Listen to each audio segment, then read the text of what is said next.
Bismillah, walhamdulillah, wa salatu wa salamu ala rasulillah. Assalamu alaikum. Picture this. The Emir of Mesopotamia is in his court when a man walks in saying, far away in sin, Muslims urgently need your help. The Emir says to Muhammad ibn Qasim, nephew, don't worry. I don't need to send you now. When our economy becomes better, when our economy gets better, we would do something. The governor also says, he confers United Arab Emirates' highest civilian award, Wasama to Zaid, to Raja Narendra Modi and says, let the UN resolve it. The UN has a track record of resolving a number of burning Muslim issues. But Your Majesty, that number is 0. Absurd? Yes, it is. But it's absurd because all around the world, we are experiencing a phenomenon that is so foreign to the teachings of Islam, so foreign to our heritage. And that is Muslims abandoning each other. Yes, times have changed, but should our core values change with it? Nationalism could not stop Bilal, an African man, from the honor of calling azan from the top of Kaaba's roof in Mecca. But many of us have started to identify firstly as Arabs, Persians, Pakistanis and Bangladeshis rather than as Muslims. And that's why we are suffering the world over. The Prophet ﷺ had prophesied of a time when our enemies would take advantage of us, and not due to our low numbers, rather due to our weakness. What's that weakness? The love of this world and the hatred for death.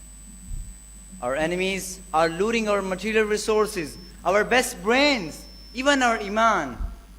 This unity is harming us in this life and the hereafter. Honorable judges, it matters what we unite around. It was the Congress that had demanded unity. The Muslims wanted partition. For the Muslims, meaningful unity was the unity of Muslim Ummah, and for the sake of Allah, uniting around La ilaha illallah and abiding by its implications.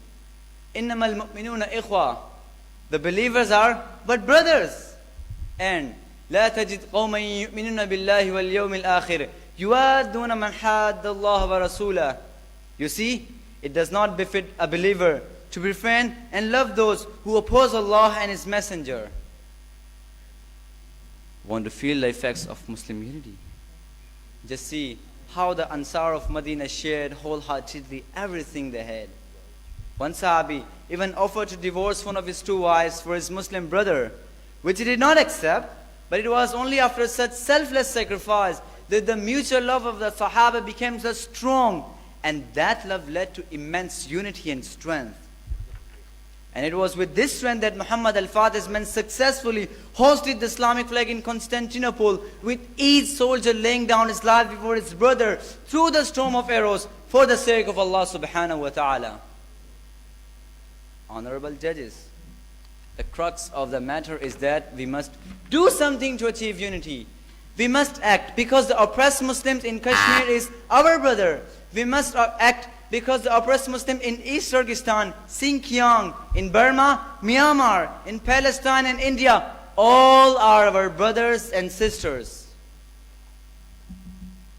After Ali radiallahu anhu became the Khalifa, he gave an extremely short speech saying that the Ummah did not need a man of words, but a man of action.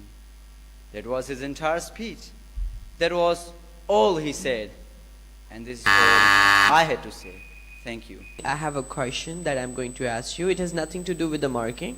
Sure. I just want to know, what do you think, because you are quite young and preparing to lead in future. Inshallah. If you say that we all are recognized perhaps as a caste or a race or a sectarianism or by the name of our country as the nationality, how shall we all start getting recognized as Muslims? What shall we all do in order to be recognized as Muslim? So the first thing is that we must accept, like the preceding comparator said, that if there's pain in our eye, so it means there's pain in our whole body, and that's exactly it is.